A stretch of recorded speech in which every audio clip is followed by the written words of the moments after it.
সরকারের কাছ থেকে যখন আমরা ঘোষণা শুনলাম যে বেনজির আহমেদ সাবেক আইজিপি তিনি দুবাইতে গ্রেপ্তার হয়েছিলেন, সেই গ্রেপ্তার হওয়ার পরে দুবাই আদালতে তিনি জামিন পেয়েছেন এবং সেটা স্বীকার করে নিয়েই স্বরাষ্ট্রমন্ত্রী বলেছিলেন যে তার জামিন যেন বাতিল হয় সেজন্য সরকার লবিস্ট নিয়োগ করেছে এবং সরকার সেটা প্রকাশ্যেই বলছে যে এটা লবিস্ট নিয়োগ করা হয়েছে তার জামিন বাতিল করার জন্য। ইন্টারপোলের মাধ্যমে গ্রেপ্তার হওয়া বেনজির আহমেদ কিভাবে জামিন পেলেন এটা তো সরকারের একটা উদ্বেগের ব্যাপার, সুতরাং সরকার সেই জামিন ঠেকানোর চেষ্টা করবে, এটাই স্বাভাবিক, খুবই স্বাভাবিক প্রক্রিয়া এবং পদক্ষেপ।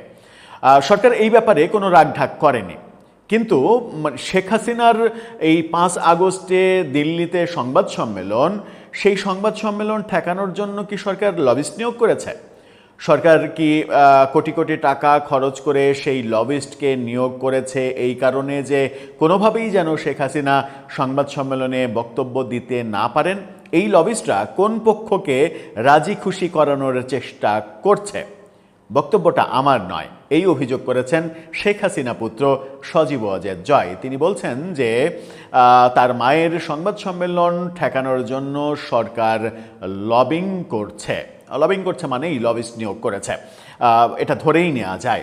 কি বলছেন তিনি? সামাজিক যোগাযোগ মাধ্যমে কি বিষয়ের অবতারণা করলেন?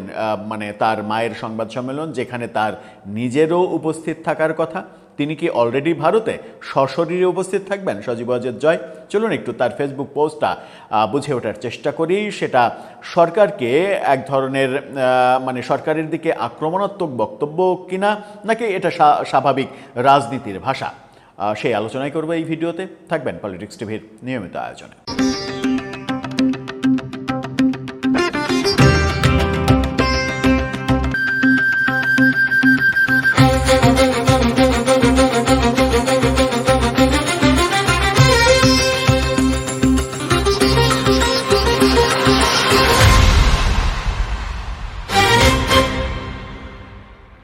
দর্শক, বলছিলাম সজীব ওয়াজেদ জয় সাবেক প্রধানমন্ত্রী শেখ হাসিনার পুত্র এবং শেখ হাসিনার সরকারের সময় প্রধানমন্ত্রীর তিনি আইসিটি বিষয়ক উপদেষ্টা হিসেবে কাজ করেছেন।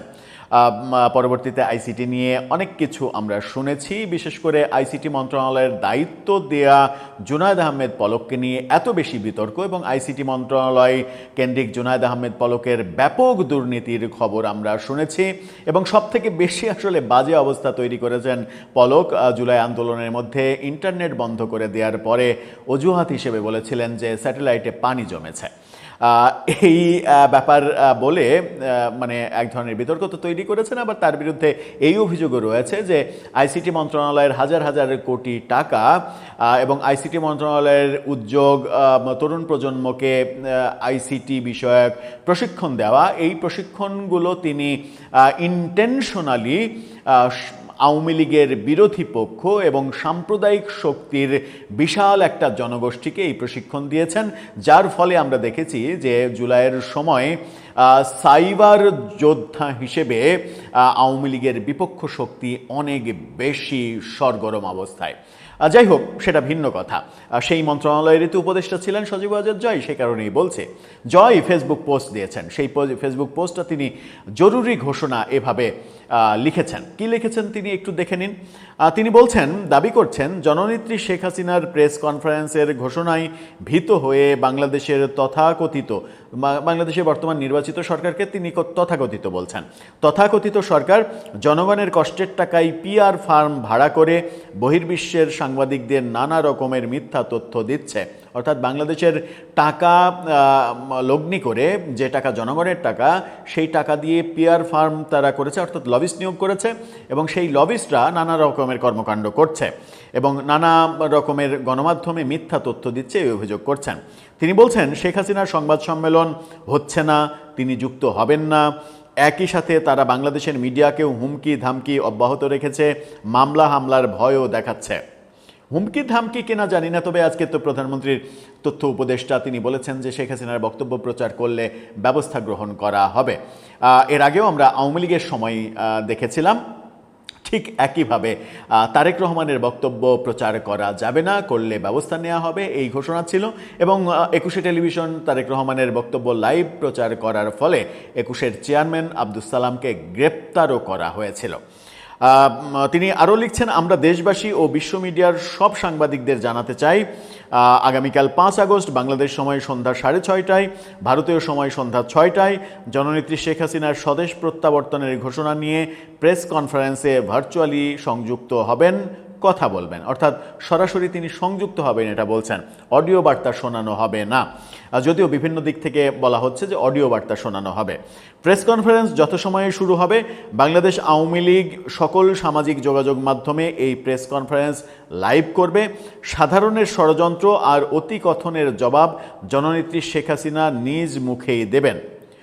তার মানে শেখ হাসিনা কথা বলবেন এটা নিশ্চিত করছেন তিনি তার সন্তান, এটা তো তিনি নিশ্চিত করবেন। আবার সজীব ওয়াজেদ জয় নিজেও সেই প্রেস কনফারেন্সে উপস্থিত থাকবেন বলে ফটোকার্ড প্রচার করা হচ্ছে। আমরা জানি না শেষ পর্যন্ত কারা থাকবেন। তবে জয় এবং সাবেক শিক্ষামন্ত্রী মহিবুল হাসান চৌধুরী এই দুজনের ছবি দেখেছি সাকিব আল হাসানেরও, যে তিনিও থাকবেন। সেটা হয়তো ওয়ার্ল্ড প্রেসের জন্য একটা মানে আকর্ষণের কেন্দ্রবিন্দু হতে পারে, যেহেতু ক্রিকেটে তিনি ওয়ার্ল্ড স্টার। এখন বিষয় হচ্ছে যে সজীব ওয়াজেদ জয় তার মায়ের পক্ষে বলবেন, মায়ের পক্ষে পিআর করবেন, এটাই স্বাভাবিক, এটা অস্বাভাবিক না। সেটাকে আপনি নানাভাবে ব্যাখ্যা করতে পারেন। কিন্তু তিনি যে ভয়ঙ্কর অভিযোগটা করছেন যে সরকার জনগণের ট্যাক্সের টাকা ব্যবহার করে পিআর ফার্ম ভাড়া করেছে, লবিস্ট নিয়োগ করেছে, যে লবিস্টরা বিশ্ব গণমাধ্যমে এই ৫ আগস্টের শেখ হাসিনার কর্মসূচি নিয়ে নানা ধরনের নেগেটিভ খবর দিচ্ছে, যেন এই সংবাদ সম্মেলন ভণ্ডুল হয়ে যায় কিংবা এটার ব্যাপারে আগ্রহ হারিয়ে ফেলে বিশ্ব মিডিয়া। সত্যিই কি তাই? মানে বাংলাদেশ, আমি বুঝি না, বাংলাদেশ সরকার, বর্তমান সরকার শেখ হাসিনা একটা সংবাদ সম্মেলনে বিদেশের মাটিতে বসে অডিও বার্তায় কি বলবেন না বলবেন এটা নিয়ে এত উদ্বিগ্ন হবে কেন? সরকার উদ্বিগ্ন হয়ে লবিস্ট ফার্ম নিয়োগ করবে কেন? এটা একটু বেশি ভাবনা হয়ে গেল না?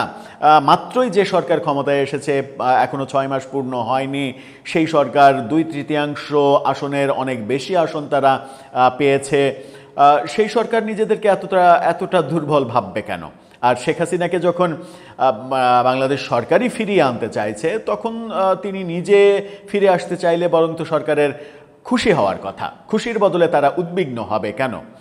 তাহলে কি ব্যাপারটা এরকম যে শেখ হাসিনাকে ওই ডাক্তার জাহেদের ভাষায় ধরে বেঁধে আনা এটা একটা প্রক্রিয়া, যে প্রক্রিয়াতে শেখ হাসিনাকে ডমিনেট করার অপশন রয়েছে, আর একটা প্রক্রিয়া শেখ হাসিনা নিজে ফিরতে চাইলে সেটাকে আর ডমিনেট করার অপশন থাকে না, সেটাতে শেখ হাসিনার ক্রেডিবিলিটি বাড়ে এবং মানে অন্য কোনো মেসেজ দেয়। এই অন্য কোনো মেসেজটা নিশ্চয়ই সরকার দিতে চাইবে না, দিতে দেবে না, এরকমটা ভাবলেই বোধহয় ভাবনাটা সঠিক হয়। আমরা জানি না কি হচ্ছে ভেতরে ভেতরে। দর্শক, আপনি কি বুঝতে পারছেন? আপনার কি মনে হয় যে সরকার দেশের টাকা ব্যবহার করে এরকম পিআর ফার্ম ভাড়া করেছে? করলে কেন করেছে? আপনার মতামত জানিয়ে লিখতে পারেন আমাদের কমেন্ট বক্সে।